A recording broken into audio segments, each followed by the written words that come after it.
Checking 1, 2, 3, 4, 5 on headset 2. 1, 2, 3, 4, 5 on headset 2. Getting the audio. Okay. Works for me. She was just in the chat saying wasn't sure if everything was ready. That looked good to me. I know you're that. Dustin Baker led you to a World Series championship. Yeah, buddy, I'll tell you what, that was extremely exciting. And I love me some Dustin Baker. Oh, man, I'll tell you, he's right there. John Baker. I watched him He's from. my favorite.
Southwestern will be loyal to the sun fall from the sky, and remember to the end that a fight will never die. Pirates fight, yeah we win. Ayy.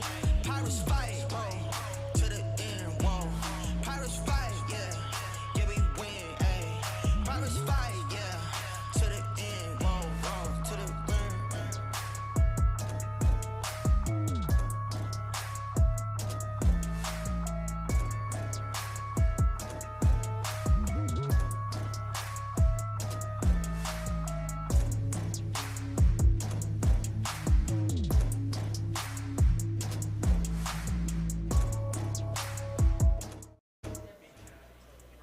Hey, and welcome to the season finale of SU Football Weekly here on Vype Live. I'm not sure how we got to the season finale already, Coach, but here we are, episode number 11. Merle Bertrand here, along with Coach Joe Austin, Jack Farrell, our producer, Christina Weber, my better half, our QA, keeping an eye and an ear on the broadcast.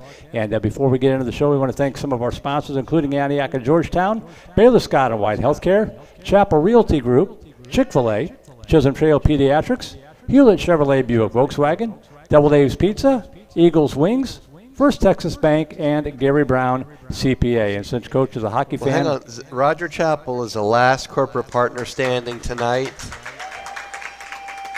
This is the slimmest of pickings. You know, it was a tough week last week, right? So yeah, there's no more tickets to give away. We got Bob Wilson, who's always here. We got some other stalwarts. We got some family in town, which is great. That is cool. And Dr. Munt is here, and Deb is here. So we got the diehards that have been here for a long, long time. So cool. So cool. Yep. And also Gus is here, Gus Prim. So thank you. He just got on board with us this year because he didn't know. There's more people in Georgetown. We got to make sure that they know. Yes. Wow. He talks to my wife like every day, maybe every other day, and somehow he didn't know that we talk football and watch highlights and do this stuff every week. And so now we've got another convert Yeah, awesome. to Pirate football. Very cool. Well, thanks to everybody for coming out. And, Coach, since you're a hockey fan, we're only going to do 3 periods tonight. So I'd like to say that's an honor of you. Fan. That's right. But hockey season starts Sunday. Yeah. For me, anyway. Exactly. Coming up tonight on the show, we're going to hear from fifth-year senior offensive lineman and center Ty Reiner. That's going to be pretty cool. And you touched on it, boy. It's a tough day on Saturday. If you could just ignore, if you didn't have a dog in the hunt, you just watched a football game, it was kind of a fun game to watch, entertaining. A lot of action between the 20s and that kind of thing. But for Pirate partisans, that one was kind of a gut punch. Just a tough game, a good effort. Just came up just a little bit short a couple of times right down the stretch, literally 3 yards short at the very end there. But what are your takeaways from the 21-17 come from a head loss, I guess? We don't have a knockout punch right now. Yeah. That is just the long and short of it. And if you look at our season, the opener, we built a double-digit lead against Cal Lutheran. And then we had to win on the last play of the game because we didn't put them away. Right. The McMurray game, we let them get out twice. We came back twice, but then they had the ball at the very end. Mm-hmm. We had to stop them, and we escaped that game. Austin College last week, we're up 4 touchdowns in the fourth quarter. All of a sudden, we're having to recover onside kicks to seal this thing. It's like, how did we get here? Yeah. So for whatever reason, it starts with me. We don't have the knockout punch right now. We've got to develop the knockout punch. That game could have been 21-0 in the first half, where you don't let them off the mat because we came out in the third quarter and scored again. That makes it 24-28. And if at any point in the first half we extend that lead and keep them from scoring, then we make it really, really difficult. So that's the main takeaway is we just have to work this last week to not only finish the season really strong, but going into next year we have to develop and find the players that are going to be our knockout punch guys. When we get up, we need to put teams away. Yeah. And we haven't been able to do that. We got the lead against ETBU early. Yeah. We got an interception the first drive, and we have to settle for a field goal. You got to get a touchdown. I mean, we just don't do enough things right now to get that knockout blow and to be a big puncher, as you said, between the 20s. So if I'm making this boxing analogy, we landed a lot of jabs. Yeah. We had a couple combos that scored points. I mean, if you're scoring the rounds, we won on rounds. Right. But we got knocked out in the fourth quarter. They won the 13th and 14th round. Mm-hmm. The last 2 rounds they won. They scored touchdowns their last 2 drives. And so they waited us out. They did the rope-a-dope, and we didn't put them away. And can you kind of feel it, especially with the sort of history this year that you just talked about, with the Pirates just not quite being able to get over the hump and put a team away? Can you feel it on the sideline like, man, we're letting these guys hang around. It's one possession game. This could get real scary real fast. We talk about it up in the booth, but I'm just wondering if you had that sensation on the sidelines. The only time was at the end of the second quarter where we fumbled the punt, gave them the ball at 25, and they ended up scoring. We had to come in at halftime and be like, okay, we're going to be all right. Right. We're going to be all right. Otherwise, there's been no other time during the year when we've been right in the game where I've felt that we had the wind knocked out of our sails. But I think at that point we had to reel that thing back in. Yeah. There were some guys that were maybe ready to go the other direction. But we came out and we opened up a 10-point lead. We scored the next 10 points. And it was just the finish to the game. But it wasn't just the finish. We had opportunities all throughout the game that we could have won that thing. And it's tough to say what it came down to, but there came down to a couple really, really critical points in the fourth quarter. One was when we had a 4th and goal at the 3. It is the same situation we had with Cal Lutheran. Mm-hmm. You have a 2-point conversion to win the game. I will take the 2-point conversion to win the game every time. Right. Just so everybody knows. There was zero hesitation of whether we were going to go for it or not. Now, of course, the armchair quarterbacks will say do this or do that. We had a great play. We could have completed it. We didn't complete it. In fact, they intercepted it. We had a chance to complete the pass. But 100 out of 100 times, I'm going to play for the win. Mm-hmm. I was telling the team about our upcoming schedule for next season. We're going to go play at Center College in Danville, Kentucky. Last time I played there, I was a head coach at Hanover College. They were ranked 23rd. We came in there. We had a 17-0 deficit at halftime. We came back and tied at 17-17, sent it to overtime. They were a better team, but we played a great second half. Mm-hmm. And they scored first in overtime. We had the ball second. We scored a touchdown. We have one play to win the game. Guess what we did? 1 for 2. We scored on the 2-point conversion. Yeah. I mean, I'm going to do that 100 out 100 times. I'm going to believe in our team. I'm going to believe in our players, and we're going to play for that win. The other really key play, again, we should have not let this game be an issue in the last 3 minutes. Right. But in the last 2 minutes. In the last 2 minutes, it was really interesting. We missed our chance to put it away, but we had chances before that. So I don't want to sound like I'm putting it into just that last drive. There were other drives we could have scored on that would have had the same effect on the football game. Then we came down and we intercepted a pass on the sideline. And you're like, what are you talking about, Coach? You didn't intercept a pass. Well, we did. And this is a great life lesson for our players because our coordinator officials reviewed the play. He sent to 2 other Division I reviewers that he works with who independently reviewed it and said, yeah, that was an interception. Eli Norris intercepted the play. And I'm talking about not because it's not in the highlight package, because it was just an incomplete pass, I guess. Oh, he must have missed it. But yeah. it was super consequential in the game. So if the world is fair, which we all know the world is not fair, Right. They call that as an interception. We take a knee, and we escape another one. Yeah. We win. It's a split decision, but we win the split decision again. The point is we have to make the knockout. And I am not criticizing our officials at all. In fact, I am not an instant replay proponent. I love Division III football because it's live athletes with live humans making the call. I hate instant replay. I'm going to get on a soapbox for 10 seconds. It won't be long. You won't get an argument You out can of pull me. a microphone. It is for gamblers. Right. Instant replay is so it's perfect for gamblers and all the people that set the lines and put money on it. So everything that they do in athletics is Division I and pro is for gamblers to have an honest chance at winning or losing money. That's the great thing about Division III. There are so few officials because of how parents and fans treat them. Mm-hmm. I have no problem with our officials at all. I am so thankful and blessed that they were there on Saturday to officiate the game. And the fact that they missed a call is okay with me because we shouldn't let it go that far. But if you want to look at it as some sort of silver lining, maybe a way to take away something positive, we did make the play at the very end of the game that we needed to make to seal it. It didn't go our way. That's the way life goes.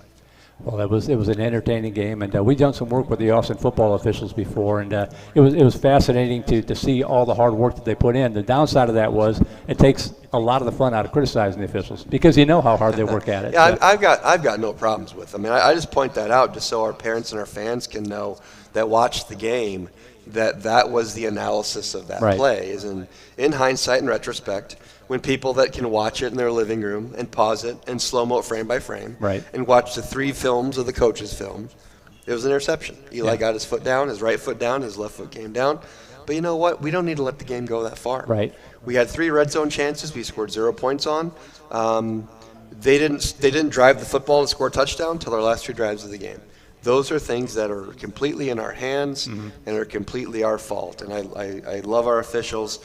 I love the fact that they're there. So if anyone's the officials don't watch our show, but just so they know. If they do, they need to get I am so grateful that they're there and that they're doing what they do. And the fact that they missed it, we didn't lose the game because of the officials. We had plenty of chances to win the game. But just in discussing the game, that break could have gone our way, and it didn't. Right. Well, let's take a look at some of the highlights because there was a lot of cool stuff. I'm bummed that the interception didn't make it on there because it was such a key, but I'm glad that you touched on it here. But there's a lot of cool stuff aside from that one play. Let's take a look at what happened on Saturday afternoon, Jack.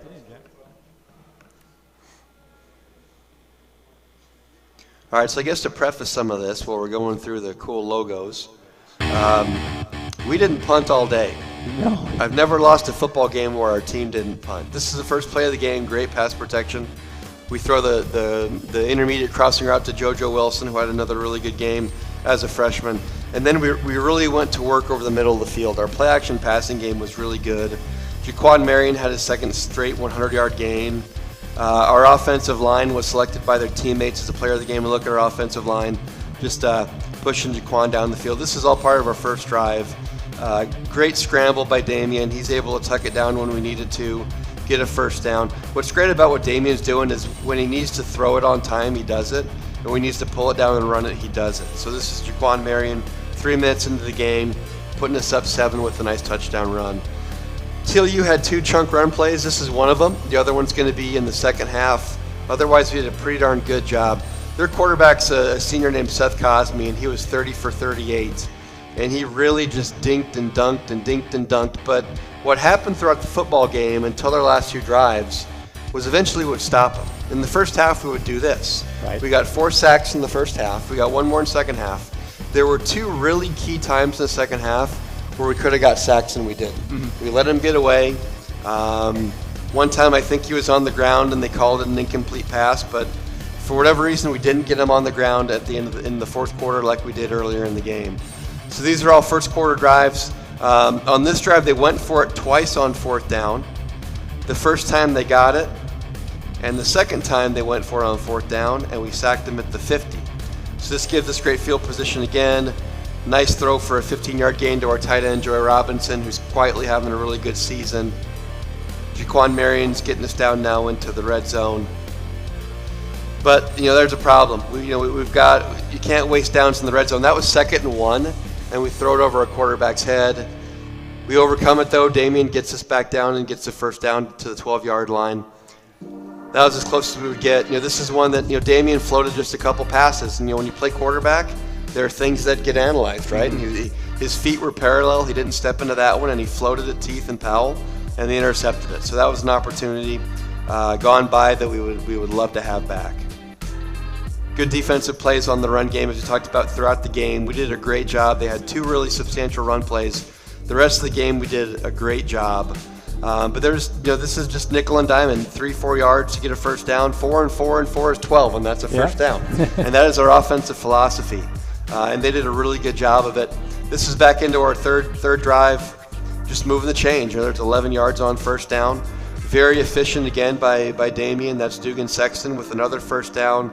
And again, we're crossed midfield, and we're just continuing to move the thing. Another pass over the middle to Ethan Powell. Ethan Powell had over 145 yards again. He's got 3 games of 145 yards plus, doing a great job. This is 4th down, and this is another play where Damian threw it with his feet parallel that he didn't step into it. We had JoJo Wilson for the first down, probably a touchdown. So this is our second offensive possession in the first half, where we had a chance to convert and score points. There's a chunk run, so maybe they had 3. I think we'll see 1 in the third quarter. Otherwise, we had a lot of plays like this. That's 3-yard loss, puts them into 3rd and long, and they get in the 3rd and long, and boom, there we go. We get the sack again and stop the drive. So at some point, when you give TLU a long field, you're gonna have a chance to trip them up because they're living on 4 yards, 4 yards, 4 yards. This was a huge play. Eli Norris fielded the punt off a snap, but then he fumbled at the 18-yard line. We're right at the end of the half. There's 15 seconds left. I don't believe TLU had any timeouts left. When they get down to this last play, that was a first down run, and they have a really nice screen. Good design, credit to them. But look at this. I mean, he barely puts the ball on the goal line. Yeah. And I don't believe, if I remember correctly, that they could have stopped it. They could have stopped it again. I don't think so. And so that would have been the end of the half. So we go in 7-7, and as I said, that was the first time all year where I felt like the scoreboard took the wind out of our sails a little bit. I feel like our team knew that we dominated that half, and somehow we went in 7-7. This is one of the 2 times where we didn't get him down.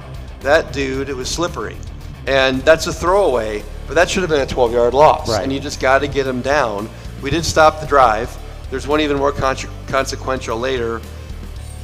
Mitchell Garrett had 4 catches, a career high. He's a sophomore, just coming on, getting better as we go through. Ethan Powell, so tough to tackle. He's having an all-conference season, as I mentioned before. There's Ethan on 3rd and short, making guys miss, doing a great job. And we're back down into the red zone. And there's JoJo Wilson, the little dude breaking the tackle. JoJo right now is 2nd in the ASC in receptions as a freshman. He's doing a really nice job. Good play on the screen pass by Andre Gibson. And this is their last run of any consequence. They got another 15 to 20-yard run. That's a little over 20, I think. It was just those 3 run plays that we saw. Otherwise, it's like that. That's a 2-yard play. I mean, that's what their run game looked like. But they're moving it down. And then here we get the big sack. That's their 5th sack of the game by Alec Gomez. That forces the field goal, and they missed the field goal. So again, you give TLU a long field, not knocking them. They're 4 yards, 4 yards, 4 yards. It's tough to do that 15 times in a row. And eventually you have a chance to make a play and stop their drive. Another good couple runs we're watching by Jaquan Marion. This is late in the 3rd quarter. This drive is going to go all the way into the 4th quarter. More first downs, more 6, 7, 8 yard runs. Second big game in a row for him. Second big game in a row for Jaquan, absolutely. more first down plays. So this is the same drive carried over into the fourth quarter. And we get to the 16-yard line again, and we're just not quite. This was the big play. As well as Ethan played, he cut back on that guy, and then he tripped. Yeah. And he had a really good chance of scoring, and we weren't able to cash it in. But Charlie is so reliable. He's missed one kick that hasn't been blocked. Our protection hasn't been perfect for him, but he is so reliable. That's a 10-point game. That's Malik McDonald, our defensive player of the game, swatting the pitch on speed option, creating a negative play. But they overcame that. This is on third down. We played way too soft. It's 3rd and 12. We gave up the sticks, which means we dropped way too deep, and that kept their drive going. We could have been off the field there on 3rd and 12. Set up the sticks, make them throw it short, and then we're done. Their tight end number 88, I forget his name. I should be able to. Yeah, he did a great job. He won Offensive Player of the Week in our conference. He caught that seam pass. Now with 8 minutes, they cut it to a 3-point game. We come back with one of our best kickoff returns of the season. Elijah Norris has taken it out to the 45-yard line. Great field position.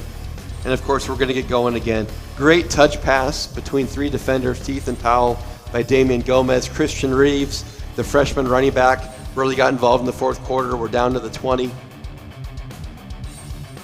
Now we're going to get it down to Mitchell Garrett to 1st and goal at the 5. And I think we're going to see the plays. 1st and 5, we get it down to the 3 with Christian Reeves. We end up throwing a couple incompletions. And this is 4th down. We had JoJo just slide in underneath on the goal line. We had a chance to put it on him, and we missed him. The thing about that that's really difficult is, we're playing the 2-point conversion to where we have one play to win the game. Right. You never think about them intercepting and getting on the 20. Yeah. It's really hard to start on the 3-yard line, yeah, especially for a team that's 4 yards and 4 yards and 4 yards. But they whittle us down. This was an illegal pick play, but we do a great job of coming through it and tackling on the goal line. I can't stand illegal pick plays. That's adults intentionally cheating. I've said it before on the show. Now, we came back and we made a thing of this. We ran a curl and ladder right before this play that got the ball to midfield. So we had 1 second left. We complete the Hail Mary, and the Hail Mary's at the 4-yard line. And as many guys as Ethan Powell dragged throughout the game, he couldn't quite drag all 4 of those guys into the end zone. So as you can see, we had plenty of opportunities to win that game. It's we have to own the fact that we let it get into the last 2 minutes, and that we didn't finish that thing in the last 2 minutes. If he had to drag 3 guys, I think he would have got it in. The 4th guy was just 1 guy too many, maybe. We had JoJo, I can't remember who was pushing. It was JoJo or Colby. The guys pushing were smaller, and we're 1 down, right? I mean, we're pushing. It wasn't like the play in the first quarter where we had all 4 offensive linemen pushing Jaquan. Yeah. That was a little bit different situation. But we came back. We had a chance for 2 plays. Mm-hmm. We complete the curl and ladder for 30 yards to midfield. And then, again, there's no give up. We complete the Hail Mary, but it was just a few yards short. And you touched on the other play that stood out to me was that you go for it there on the 4th and 3 play. If you don't get the stop, we're thinking like you are. Okay, we don't get the touchdown. They're going to take over the 3-yard line. That's hard to do. And the interception, that just changed everything. Yeah, that was a difficult thing because I got to admit, I mean, I'm thinking about if we miss this. I'm thinking of this 2-point conversion. Right. If we make this 2-point conversion, the game is over. Mm-hmm. If we miss a 2-point conversion, they have to go 97 yards. Right. And they had to go 80 yards. And so, again, we had opportunities before that. It's not about that one play. And I couldn't emphasize that enough to our team on Sunday is it should have never got that far. I mean, all the things accumulated through the game, the stops we could have made on defense, the scores we could have made on offense, all that stuff led up to the fact that, as we talked about, we score a lot of punches with our jab. We don't have the right cross to put the team on the mat. Right.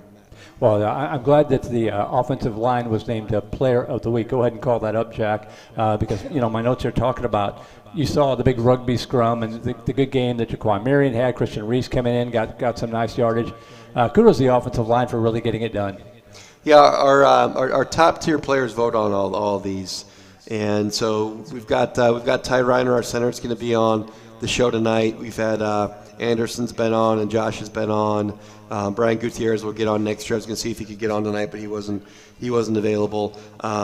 Demetrius Elko also played. Elijah Taylor also played. So he played at least 7. I hope I'm not forgetting anybody. But they did a really good job, and they've done a really good job at the end of the season. They've just continued to come on and get better and get stronger. And the offensive line, if you're wondering why we have 5 offensive players of the games, they have no individual stats. Right. So to make it fair, we vote on them as a group. every other player on the field, defensive linemen included, have stats. They can be evaluated on their individual merits. So when our Tier 1 players vote for players of the game, the offensive line is a group. And this is the second time this year that they've won the offensive player of the game. It's funny you mentioned that because that's one of my questions for Ty in the show was, they don't have any stats for you guys. So funny that came up here. And then on the defensive side of the ball, what a game he had. He's been on the show before. Malik McDonald, we called that guy's name a bunch. He was in the backfield just creating all sorts of havoc. Yeah, Malik has had a fantastic season. I think he's an all-conference player in the American Southwest Conference, which is saying something.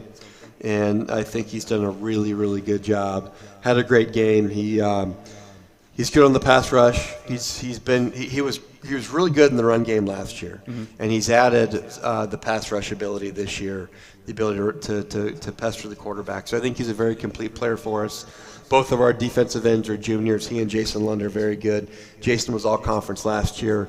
I think Malik should be all-conference this year, and if Jason gets it too, that's great. But I think Malik is really deserving of that honor. He's been an outstanding defensive lineman for us. And then the last thing to call out, the special teams player of the year, kicker Charlie Fournier, hit a long field goal and good kickoffs all day long. Let's talk about Charlie a little bit. Charlie placed his kicks really, really well. He is so accurate. When we do our kickoffs, I can tell Charlie where to put the ball, and he can put it there like he's chipping a golf ball. Like if you tell Charlie drop it on the 30-yard line, he'll drop it on the 30-yard line. Yeah. If you tell him to drop it on the goal line, he'll drop it on the goal line. Very accurate. As I said, he's missed one kick all year. Our protection hasn't always been great in front of him, especially early in the season. He's missed one kick all season. He is nails. I mean, he is reliable as any college kicker could be. And so he's done a really good job. And, of course, he's won several Player of the Game awards, but really another really good, consistent effort from Charlie on Saturday. And it's funny you mentioned the fact that the Pirates didn't punt all afternoon. We talked about in the show last week, we had Jay Clemens on, and I had misidentified him. I was going to apologize to his family on the broadcast. He never came out in the field. I realized in the fourth quarter, so I just had to bring it up myself. Jake didn't get to play. What a weird game. I mean, they had the ball 40 minutes to our 20. They really controlled it. And they just survived. They outlasted us. So kudos to them. Every time we had it, we moved it down, and it didn't take very long, and we never punted. We just didn't finish our drives. We had plenty of opportunities to get points, but there were so few drives in that game. We had 7 possessions. Yeah. Usually you get 11 or you get about 12 on average in college football. Sometimes 14 to 16. So that was the game they played. They outweighed us. They outlasted us. And in the fourth quarter, for whatever reason, we couldn't deliver the knockout. Well, it was an entertaining football game. The Pirates come up just a little bit short, 21-17, the final score against the arch rival TLU Bulldogs. You play them next year, correct? Even we do. Non-conference, right? September 9th. Not like I have it circled on my calendar or anything. Not at all. So that'll be the end of period number 1 here on SU Football Weekly. We'll take a break. When we come back, we're going to hear from fifth-year senior offensive lineman and center Ty Reiner, part of that group that won offensive player nominees here for Southwestern. We'll take a break and be right back. You're watching SU Football Weekly here on Vype Live.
And welcome back to the second period of SU Football Weekly here on Vype. Merle Bertrand, Jack Farrell, along with now the fifth-year senior offensive lineman and center, Mr. Ty Reiner.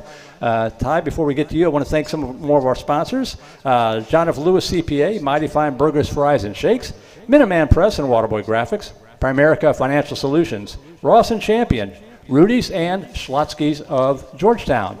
Well, everybody has seen Jaquan Marion or Christian Reeves or any one of the other running backs for the Southwestern Pirates dashing down the field on long runs. But part of the reason they've been able to do that, especially in the past couple of games, is thanks to the unsung heroes on the offensive line, guys like our next guest, Ty Reiner. Ty, thanks for taking the time tonight, and welcome to the show. Thank you for having me. I appreciate it. Well, first off, awesome job. Congratulations on the team award and all that kind of thing. We always start these kind of segments by giving you a chance just to kind of introduce yourself to folks out there.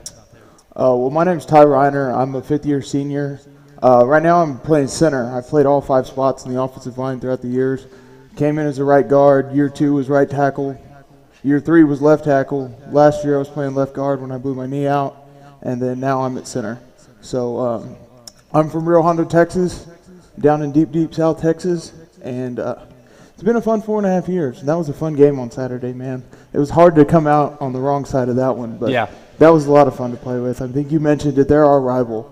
And I don't know if y'all could tell up in the booth, but it was chippy down there. Oh, yeah, yeah. And it was a lot of fun. Those kind of games are a lot of fun because you get to, talk a little trash here and there and play a lot of good football. And it kind of brings everybody's level of play up. Right. Because everybody's excited. Everybody's into it. And it was a lot of fun. It just hurts to come out on the wrong side of those. Yeah, I was going to ask you what your emotions were, knowing that was the last time. We got one more game, obviously, coming up, but the last time playing at home in front of the home crowd with a lot of your students there to watch. It was fun. I'm glad it was a homecoming game, too. We had a lot of fans there. I think there was one point where I was standing up on top of the bleachers trying to get the crowd fired up and ready for our defense on third downs and things like that, and it was unbelievably loud, and we appreciate everybody that comes out and supports us through the good times and the bad. That was, like I said, a tough game. But having all the people there and the alumni and the guys that I played with that are coming back now to come watch, we appreciate it, and all the parents and the fans, and it was loud. It was a lot of fun. Obviously emotions are high. It's the last one. Sure. But it's football, man. It's fun. Even on the bad days, it's fun. Right. So. Well, you mentioned you're from Rio Hondo, which is way down on the southern tip of Texas. So how did you make the journey from there to Southwestern? How did you learn about Southwestern and Georgetown? Well, there was a guy from my high school was 2 years older than I was, and he actually had got recruited to come play here. Daniel Flores was a linebacker here. And I had kind of figured out and talked to him a little bit and heard about the school, and then I ended up getting a few offers around our conference, and then I came to visit it here. And everybody tells you when you kind of go around in places like that, you know when you find it. Right. You show up on campus, and it feels like home. You could see yourself living here in the town, on the school. Coaching staff was super welcoming. A big thing was we got to dress out as freshmen. So we were on the sideline being able to support the team and things like that. A lot of other schools, you don't get to do that. Right. So as an offensive lineman, playing as a freshman is pretty rare. Yeah. But, 18-year-olds don't beat up on 22-year-olds very often on the offensive line. But, so it was the kind of place where I toured a bunch of other schools in our conference, and there's not another city and school like Georgetown and Southwestern, and I just showed up and it felt like home. And then I think before I left here that day, I had made my decision. Well, if the administration is listening right now, and they better be, they might want to talk to this guy to record some PSAs for him at the end of the season. Obviously it's a pretty obvious question, but what's the overall experience been like for you here at Southwestern, both on the field and in the classroom? Well, Southwestern, I'll talk a little bit about the football team and things like that first, because that's where my true passion is with the football team. And Coach Austin's done a really good job of putting a lot of guys together, good people together. There's 115 guys on the football team this year that I consider to be my friends and family. And it's been that way. This is my 5th year, so I've got to see a lot of people coming through, in and out, and every single person that's been on the team throughout the years I consider a friend. And I don't think there's a lot of schools that are that way. Because when I toured other schools, the teams were huge, 200 kids. Some of the coaches don't even know your name kind of deal. And it's been an enjoyable experience. I mean, there's still people that haven't played, that I played with 3 years ago, that I still talk to pretty much every day. So especially as offensive linemen, we're a brotherhood. We fight, all 5 of us. There's 15 of us usually at practice that are fighting together every day, and we've got 2 offensive huddles going on during practice, and we don't take plays off. I mean, we'll run 40, 50, 60 plays in a row at practice, right with the guys right next to you, and just fight and work, and you build a brotherhood, and it's a lot of fun. So the Southwestern in the classroom, another reason that I came here is I was talking to some people from back home that I respect, and they told me how much they knew about and respected the Southwestern education. And so that was another one of the final selling points for me. And then once I got here, I'm a business major with a history minor. All of my business classes, all of my professors are super enjoyable. They're small classes, like 15 to 20 people in there. So my professors email me every Saturday before the games, good luck, that kind of deal. Like super tight with all my professors, and I've enjoyed it. I came back for an extra year, so yeah, you must have. I enjoyed it. Yeah. Doing something right, yeah. How different is college football than high school? You've been playing college now for a few years, but talk about that a little bit. One of the main differences for like anybody that's coming in is the game speed. Mm-hmm. And I'm not fast. Right. Never been called fast in my life. I'm 300 pounds, but the game speed increases dramatically coming out of high school and going into college. And then from college to the NFL too. Those plays in the NFL are a 20-yard run's over in like a second and a half. Right. They're flying, and so that game speed from high school to college is dramatically different. And it was like week 8 or week 9 my freshman year when I finally caught up, like right towards this time at the end of the season my freshman year. And then it just took a lot of getting used to it and a lot of work in the weight room and things like that to get ready to get on the field. Well, that's kind of my next question. I would imagine, and you can tell me if I'm wrong, I would imagine that one of the biggest differences is the size. You mentioned, freshmen don't shove around the 22-year-olds. We remember that very well from when football started up here. But, the wide receivers and the quarterbacks and those they're going to grow a little bit. But the linemen, offense and defense, you guys just continue to grow like oak trees. Talk about that a little bit. What's your playing weight now, 288? Right now, I'm listed online at 288. Right now, I think I'm in the 295 range. That's kind of what I figured it would go up. How's that compared to high school? I think I graduated high school. My sophomore year, I was 180 pounds. Wow. And I graduated at 285 pounds. I grew late in high school. And they moved me to offensive line. We had some guys with some grades issues. I was playing outside linebacker, believe it or not.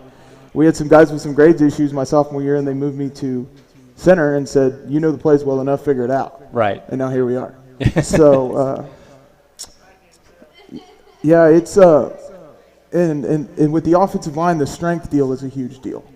There's multiple guys that have played for our team that bench over 400 pounds. Mm-hmm. And for a lot of us guys, that was not me in high school. It took till I got to 20, 21 years old before I finally filled out like that and caught up with a lot of these guys. And now it's fun. I'm having an absolute blast. So. Well, you mentioned you played all the 3 positions, actually all five, I guess, left to right. So which one is your favorite and why? I've been having a lot of fun playing center. Yeah? Rather than these last few weeks. I can see the entire defense. I get to stand over the ball and look all the way across, and I can see when a corner's in man coverage over here, and that usually means they're blitzing somebody. And then, or if we have 3 guys on the left side of the line here, I can call the change of protection to move our guys to the left side and get the running backs directed. So I can see everything, and that helps me out, understanding schemes and things like that and getting guys where they need to be. And I think it's a lot of fun. Well, Coach mentioned something a moment ago, and it's not here on my sheet. If you look at the stat sheet, when I was doing a little research to find out about you and Brian when I thought he was going to be on the show, you don't have stats that show up publicly. You guys have to be the most invisible guys in the football field, unless you do something wrong, of course, like a holding or offside. Is that frustrating at all to you? Well, I'm used to it. It's my 11th season playing football. But we count pancakes and things like that, but that's what I was going to ask. What do they count? Yeah, I think we had 13 or 14 of them yesterday. We were tearing those guys up, but it just didn't work out. That's the way football goes. That's why you play the game. But we don't necessarily have stats other than penalties and things like that. But we've been playing really, really clean. We do get graded out every week. Everybody on the team gets graded out, and most of us have been grading over 85%, around the 90% range in the last few weeks. And we've just kind of as an offensive line, have kind of gotten together and developed our own mentality. Right. Being mean, being nasty, finishing, fighting, pushing the guys with the ball to get as many yards as we can after the play. And I think that's 2 games in a row where we've had a 10-yard rugby scramble kind of deal there with Quan. I in the first quarter there, I guess it was the first drive, Quan was in front of me, and I grabbed him and told him to keep moving his feet. And I was just pushing him for about 10 or 15. And then I had a bunch of other guys hitting me from behind. And so it's a lot of fun. You know, we've got that mentality where we're showing up every day and we're fighting and we're working and we're going to get our job done. We've had a couple of linemen on the show, and you guys always seem so nice. I mean, what makes you so tough? Did you just not eat the night before? What's going on? You're all nasty out in the football field. Well, that helmet's a switch, man. You put that helmet on, you throw those shoulder pads on, and you walk out of the locker room, and it's a whole different person. Right. Well, this is kind of a tough one to ask an offensive lineman, but what is your dream play? If there was a play that you would appear on ESPN Sports Center for, what would it be? For me particularly, Yeah. or for my team? For you. Oh, wow. Laying somebody out in the open field, pulling around the corner with a running back behind me, running in the end zone. Very cool. That's what we like to do. There you go. What is your favorite memory so far? This is your 5th year. Favorite memory? It can be on or off the field or both. Oh, wow. Favorite memory. There's been a lot of good ones throughout the games over the years. You know, even in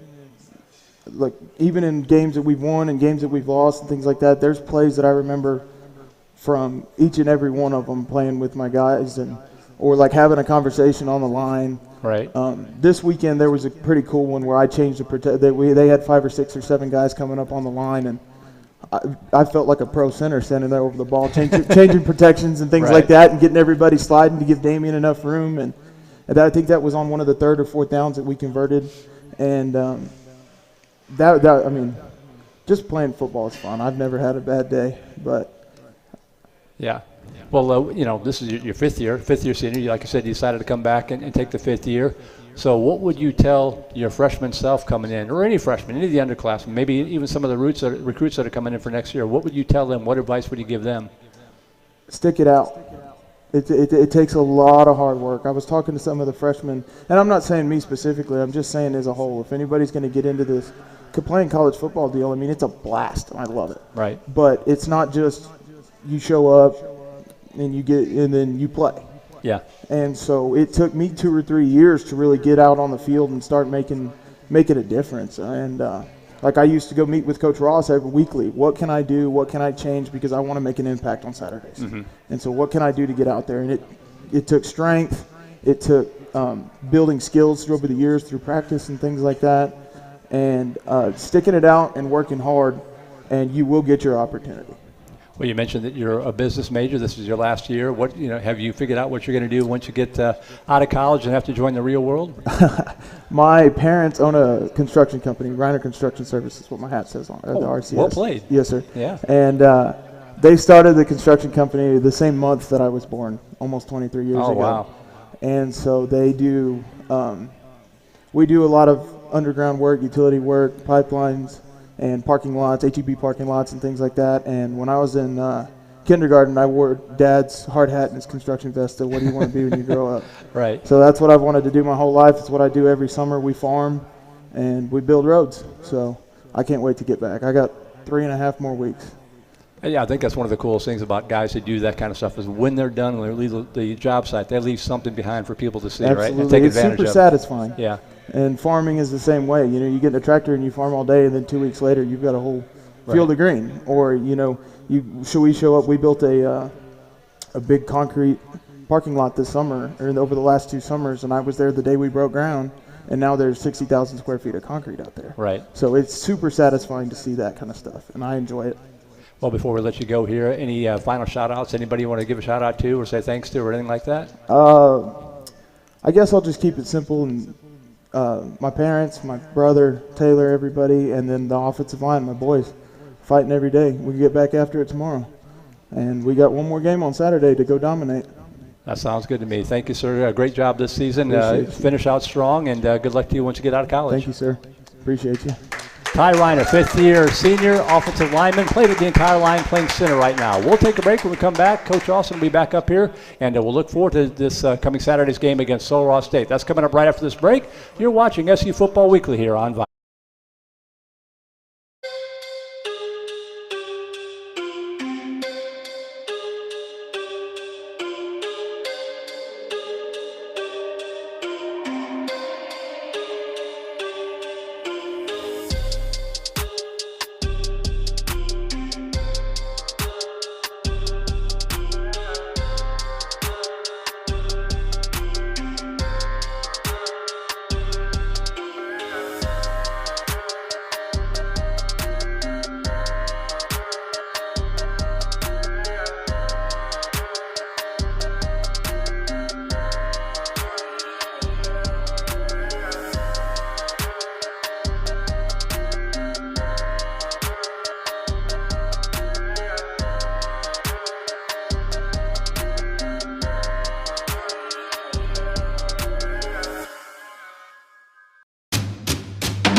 And welcome back to the final segment of the final show here in 2022 of SU Football Weekly. Coach Austin has joined us again and took an extra moment or two to get the headset resized again after Ty was up here. But before we go get into the final segment, I want to thank the rest of our sponsors: Bricks and Ale at the Sheraton, Stephanie Featherstone with State Farm, Upstream Investment Partners, Zan's Hands, Georgetown Shirt Company, First American Title, The Golden Rule, Mesquite Creek Outfitters, Groove Line Productions, HEB, and House of Gains. I know there's some stuff you want to talk about, Coach, but I wanted to get your thoughts on Ty Reiner and the awesome job he's done and the offensive line has done so far this year. Yeah, Ty just did a really good job of talking about and summarizing what his 5-year experience has been. And fifth-year seniors are great. Now, Southwestern's not a school that's geared towards fifth-year seniors. It's rare because of the COVID year to have an opportunity to have fifth-year seniors, especially when you don't have a graduate school. But Ty has been so diligent and persistent. He had that knee injury that needed knee surgery last year, and those things are difficult, I can tell you firsthand. And he really worked at it and came back, and he wasn't quite where he wanted to be at the beginning of the year, and it didn't deter him. He probably didn't play as much as he wanted to early in the year, but he just stuck with it, and he kept getting better, and he started moving better and performing better. And, of course, he does a really great job from a knowledge standpoint as a fifth-year senior. So, as he said, he can be out there now playing center. There's a reason he's playing center is because he's the old guy. Right. He can, as he said, he can direct the traffic and he can move guys around and really be a great orchestrator of things. And when you're playing a couple different quarterbacks, we've played 3 different freshman running backs. They can need help in protection sometimes. Yeah. And to have a fifth-year senior in there that's done just an awesome job. But it's really cool to see the fact that he stuck with it through his 5th year. And again, it was, he might have felt. Here's the deal: is he wasn't probably from a coach's perspective where he thought he was at the beginning of the season. Right. But he stuck with it. And he's right where he needs to be now. And things are working out great for him. He's playing a ton. He's starting at center, and really is such a big benefit to have to our football team. So credit to him for coming back from the injury and being dedicated to the team. And it's so awesome to have players that say there's never a bad day playing football. Mm-hmm. But that's an offensive lineman's mentality, right? Every day you get to go out and run into someone as fast as you can is a good day for an offensive lineman. Literally kind of the anchor of the line. Did you ever take your offensive lineman out for dinner like you hear about all these fancy quarterbacks doing nowadays? When I was a college quarterback? Yeah. I did not have it could have been McDonald's. I did not have. I couldn't. Ask Marissa when we started dating. We were donating plasma to be able to eat. We were going to the food bank. Right. I mean, no. Our first date was to Applebee's. Our second date was to Burger King, and then I was broke. We didn't do anything for like 3 months. That's all the money I mean, Applebee's, that was like a $25 bill. I'm like, oh my gosh. I'm not going to be able to drive to school this week. Right. I hope the food shelf is open because I do not have any food. They used to do dollar Whoppers. No cheese. Right. Nothing on them. You get you get a bun and a patty. And me and my brother would go and we would take all the money we have and we fill up our freezer with dollar Whoppers. And there's weeks where I ate nothing but dollar Whoppers in college. Wow. Good times, right? Good times, It's fun to think about now, right? Yeah. So it's good to be a Southwestern student. We roll up on the Buc-ee's and they got a lot more money in their pocket than I do. A lot of our guys, they just load up on food and unnecessary plastic objects. Right. But good for them. Good for them. That's funny. I know we're going to talk about So Ross here in just a moment, but there's some other stuff that I know you wanted to talk about, and I'm just going to kind of turn over the floor to you and let you take it away. Well, there's some really cool stuff going on in Georgetown this week. So for the Georgetown folks that are here and that's listening, our Georgetown Rotary Club sponsors the Field of Honor, which is around Veterans Day every year. And folks can sponsor a flag for their veteran in their life, right down to canines. There's a really cool section for that. There are flags there for my uncle, for my grandfather, and so it's a good cause. And of course, my wife's part of Rotary. Roger Chappell, who's here, is a part of Rotary. And Roger was instrumental in bringing another display this year. I forget the name of it, but it's centered around human trafficking and bringing awareness to that. And in our state, it's a big deal. Right. A lot of human trafficking, unfortunately. I hate to think about the terrible things that go up and down I-35. There's a lot of drugs. There's a lot of human trafficking through Georgetown. There's a lot, I bet I've been lane to lane with some really bad stuff just going up and down to doing stuff in Georgetown. So to bring awareness to that for our Rotary Club is awesome. The Rotary Club also got a special grant, and I'll give my wife credit for this. She wrote the grant. She does a great job with grant writing and funding to bring the Tunnel to Towers exhibit to Georgetown. It's a 1,100 square foot exhibit about 9/11, and it's a powerful thing. And wow. I was coaching on 9/11, and I remember walking in that morning, and I was just listening to whatever CD was in my car, and one of our players was walking in with him, and he said, "Hey, did you hear what happened?" And this is like 8:30 in the morning. Right. Well, we're an hour behind, so 7:30 in the morning, and in Central Time. And so no, and so we all went in, and we shared our football offices with the graduate school. And at the front desk is a great friend of Marissa and ours. Sigrid Scotland was the person at the front desk, and she had that little 4x4-inch tube TV, and there was 50 people gathered around it. Wow. We watched the second plane hit. We watched both the towers fall, and it was an incredible day. And so, really cool display. So if you can get out to there, it's still till Sunday, right, Marissa? So good stuff in Georgetown with Veterans Day and all that stuff. Yeah, that's pretty cool. I'm glad you got a chance to promote. Is there a website or anything like that where people can go to get information? GeorgetownFieldofHonor.org. GeorgetownFieldofHonor.org. And Tunnels to Towers, I think, is T2T.org or T2T.com.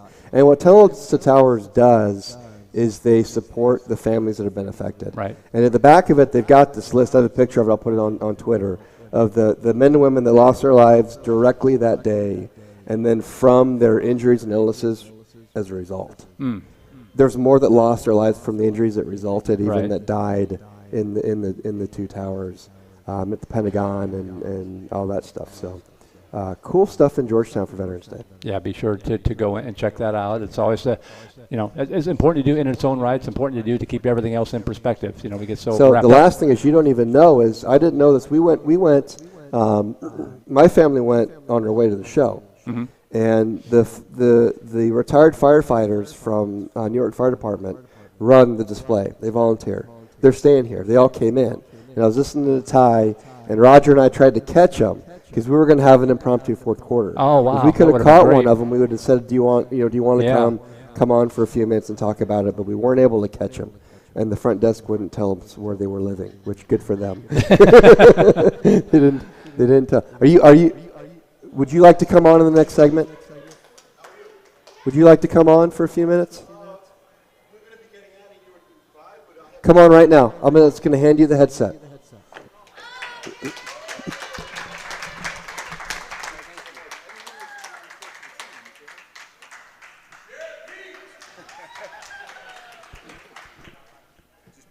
Yep, come on in. Come on in. All right. First time I had these on. Go ahead and have a seat there. Thank you. All right. And get your microphone just a little bit closer to your mouth there. There you go. Perfect. So we're just going to wing this in here. And first of all, my name is Merle. Go ahead and introduce yourself here real quick. My name is Pete Daniti. I'm a retired lieutenant from the FDNY. Tony over here is one of the retired brothers as well.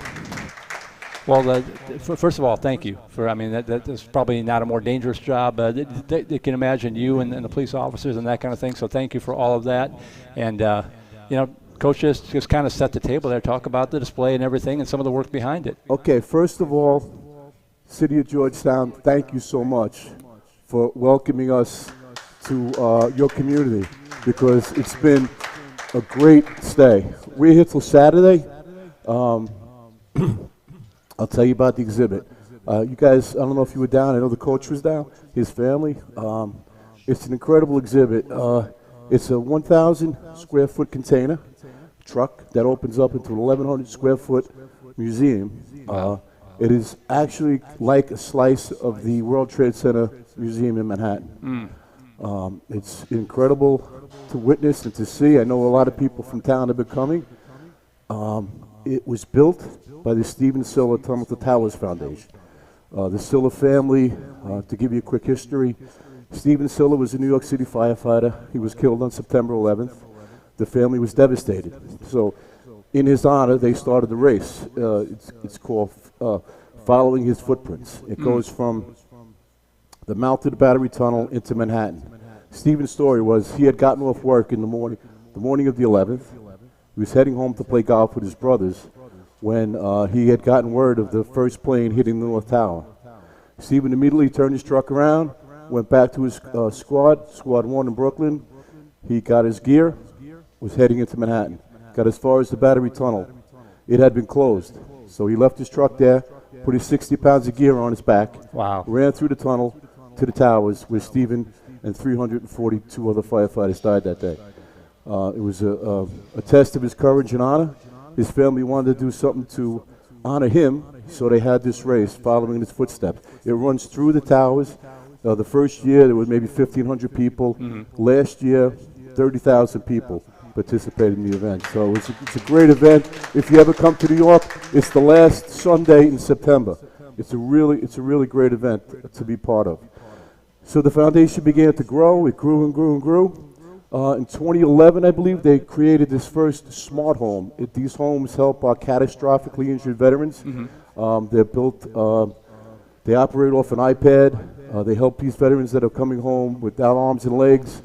The foundation built these homes, and it was a tremendous success. Frank Silla, who's the CEO of the foundation, said, we're going to build 200 of these homes, and he's in the process of doing that. I think they have about 150 or so that are built to date, somewhere in that ballpark. The foundation continued to grow, and they began a program for our veterans, police officers, firefighters. A veteran leaves his home, leaves his family, kisses his wife and kids goodbye, goes off to war and is killed. The foundation will pay the mortgage off for that family, as well as police officers and firefighters and EMS workers as well. So they've done some incredible stuff. They're also in the process now of doing a program called, they're building homes for our veterans who are homeless. It's called the Let Us Do Good Village in Tampa, Florida. They broke ground a couple of months ago. They're starting to build these homes for over 100 families. But they also started renovating some of these. I believe they just, in Phoenix last week, renovated a abandoned hotel. They renovated it and are going to put homeless veterans into these apartments. So they're doing incredible work. But it's because of people that come out and visit, donate to the foundation. And again, I want to thank Georgetown. You've been incredible. You treated us like your brothers, and I appreciate that. Well, thank you again. For two quick questions. Is it like a traveling exhibit? Is it going to be leaving Georgetown and moving on throughout the country? Talk about that a little bit. Yes, it does. It travels around the country. As the Rotarians did here, they brought it to Georgetown. It goes to like state fairs, and I'm not sure where it's going next.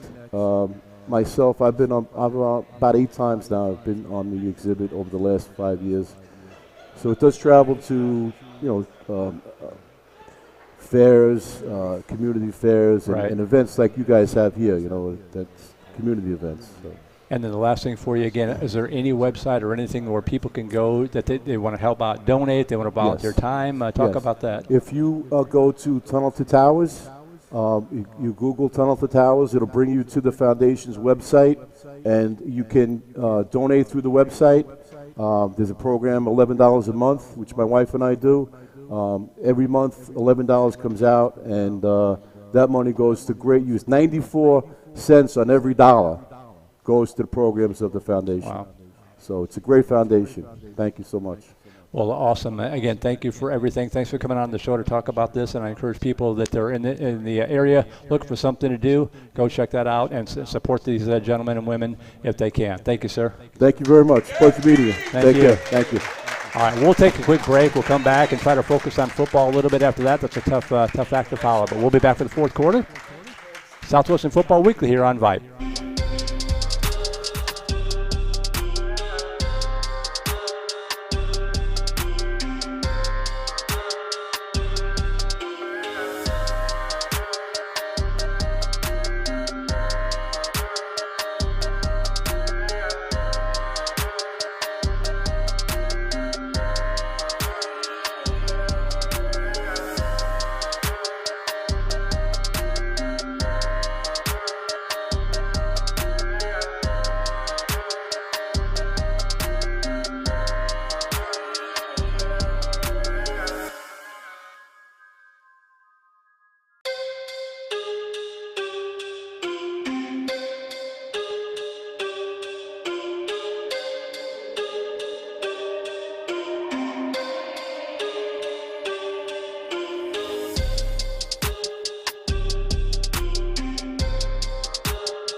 And we welcome you back to quarter number 4. We managed to get 4 quarters in anyway. We did. SC football. That was well worth it. Cool. Yeah. Joe Austin back up here, Coach Austin, and got to kind of focus and regroup a little bit here and talk about football. Coming up, one more game in the season. The long road trip, 6.5 hours, give or take, after traveling 520 miles. 6.5. How fast are you driving? Probably faster than you. Well, it depends on the bus you guys get. Don't have a repeat of what happened in Belhaven. So.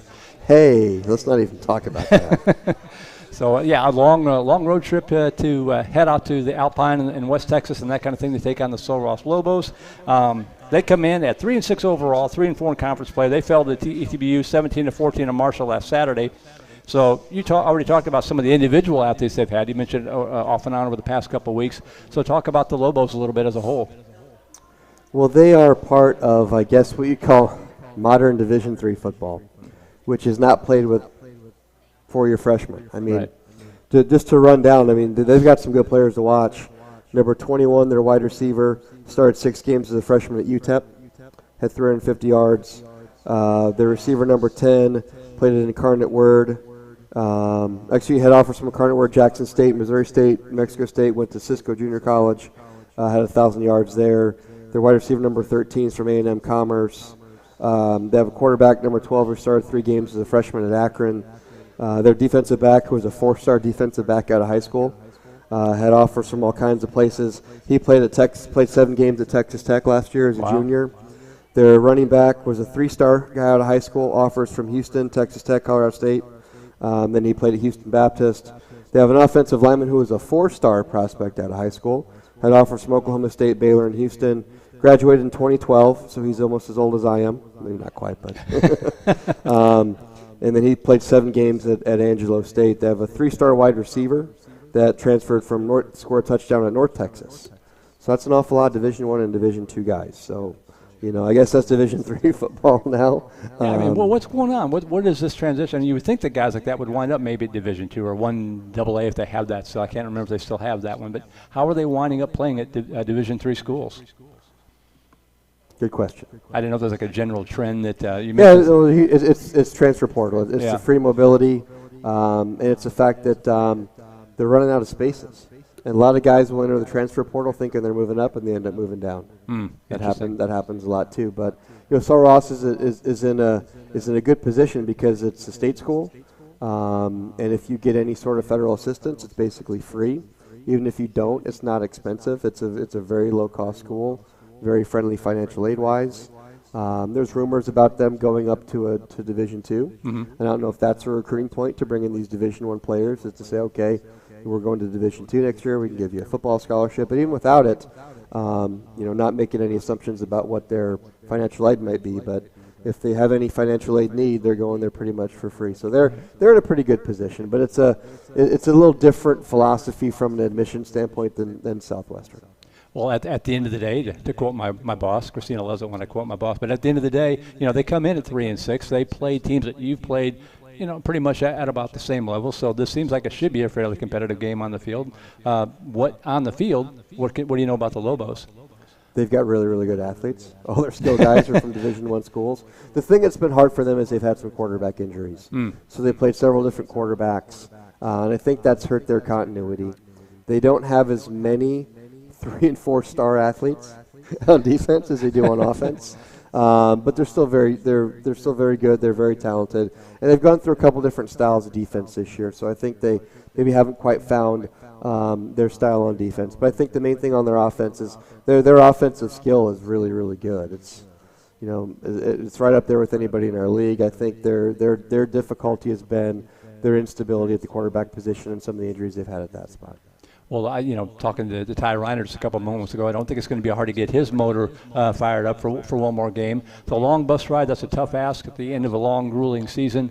I think a win Saturday probably would have helped guys maybe a little bit, be a little bit more positive heading into this one. What's your focus on this week to try to get the guys to stay focused for this one more game? Just bouncing back, and it's a great opportunity to go play football this week and to be with their friends and their brothers. We talk a lot about brotherhood. And a great opportunity just to go and play football. Like Ty said, there's never a bad day of playing football. Right. If you have a bad day of playing football, then you're way too extrinsically motivated on scoreboard things. There's so many great reasons to compete and play and to be a football player at Southwestern. So that's what we got to focus in on and just finish up with a really good bounce back week.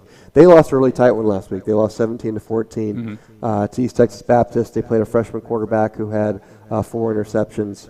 And so they're not feeling great either. Right. So the opportunity is to be the team that bounces back better than the other team. Both teams are like, oh, man, that was a tight game. We felt like we could have won, should have won. Well, neither of us did. So who's going to bounce back and have a better week? Do you treat this just as any other game? Do you use it to try to get a look at some of the younger players that you're going to be looking at for next year? Talk about that a little bit. No, it's a varsity football game. And so the players that have earned the right to play in the varsity football game will play in the varsity football game. We've got our developmental schedule that we played this year. We've got spring football for those things. So there is no – college football is a meritocracy. There's no superintendent's kid. There's no school board member's kid. There's Right. none of that. It's a completely earned situation. And so if you've earned the chance to be on our travel roster and you've earned a chance to be on the field, again, that's all earned. Their playing time is not given. It's all earned. And the guys that have earned it are going to be the guys out on the field. Well, this will be the last game for I think it was 12 seniors that you honored last Saturday afternoon on senior night. Talk about that group a little bit. They've gone through a lot together, having to get through the weird spring schedule with COVID and all that kind of stuff. Talk about this group of seniors that you're saying goodbye to after Saturday. I think we might get one or two of them back for their COVID year. We'll see what is in the cards for them. They've had a really disjointed college football experience, to say the least. They've had a lot to go through, and it's a smaller group than we're used to because of how disjointed it's been. Mm-hmm. It's really hard to stick with the school when the school's closed, and when you don't get to go in your weight room and touch a barbell for 18 months. It's hard to want to be on board with going through that and practicing in groups of 10. And a lot of guys said, I don't know what this is, but this is not what had signed up for and agreed to pay the Southwestern tuition for. So it's a smaller group, but obviously they're a very diligent group, and they've been with us through. There's no more thick and thin than the things that they've gone through the last 4 years. So very grateful to them of seeing us through.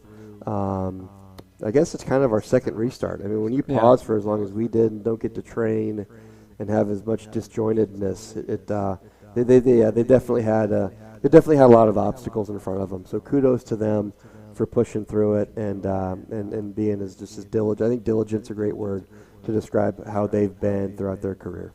Well, I know you're still in it. I mean, you've got one more game, so you're still focused on that one more game. But since this is our last show of the season, just want to get your overall impression now of 10 years of Pirate football coming into wrapping up that first decade on Saturday, going from the SEAC to the ASC, now to the new conference. I'm hearing rumors about SEAC coming back in a couple of years. Just talk about the program, the state of the program in general here, since it's the last time we'll have you since next year. We've gone through, my opinion, we've gone through 2 phases in 10 years. We went through our startup phase, where we built a team from scratch.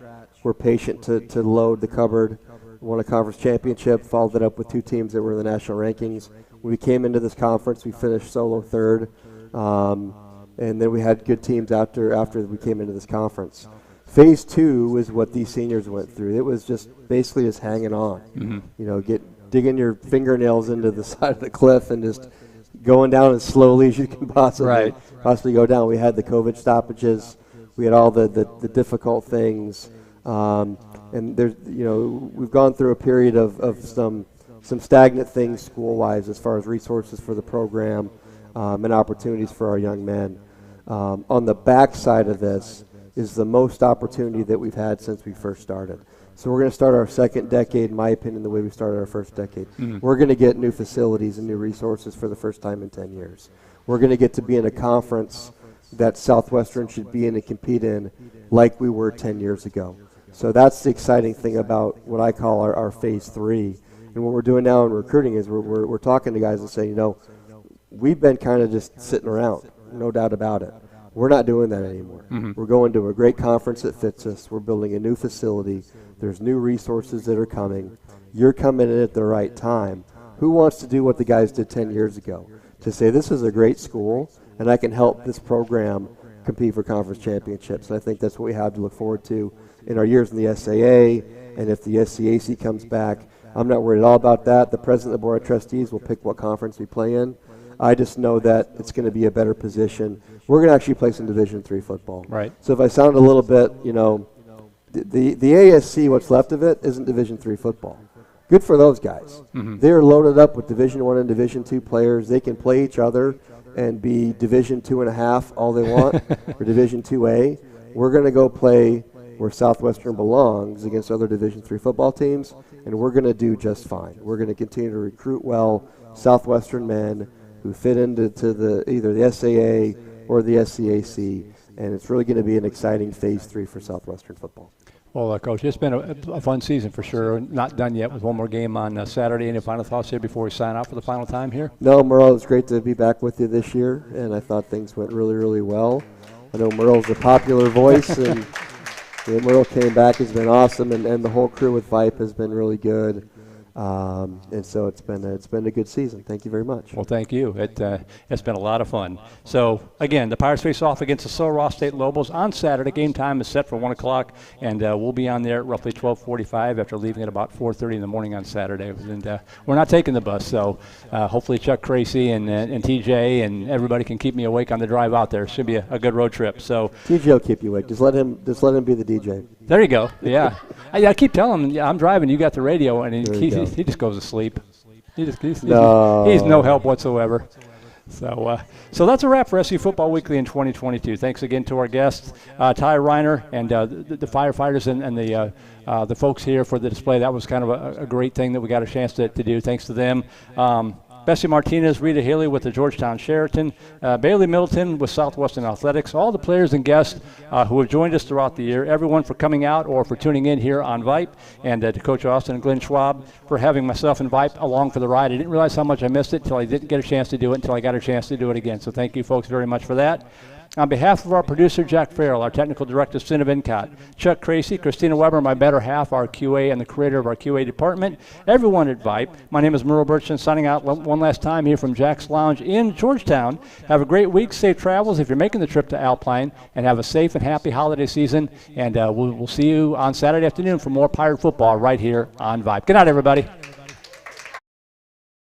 Pirates fight for Old Southwestern, for alma mater dear. Pirates fight for Old Southwestern, for victory is near. To Southwestern will be loyal, to the sun fall from the sky. And remember to the end, that a fight will never die. Pirates fight, yeah we win, ayy.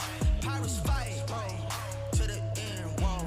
Pirates fight, yeah we win, ayy. Pirates fight.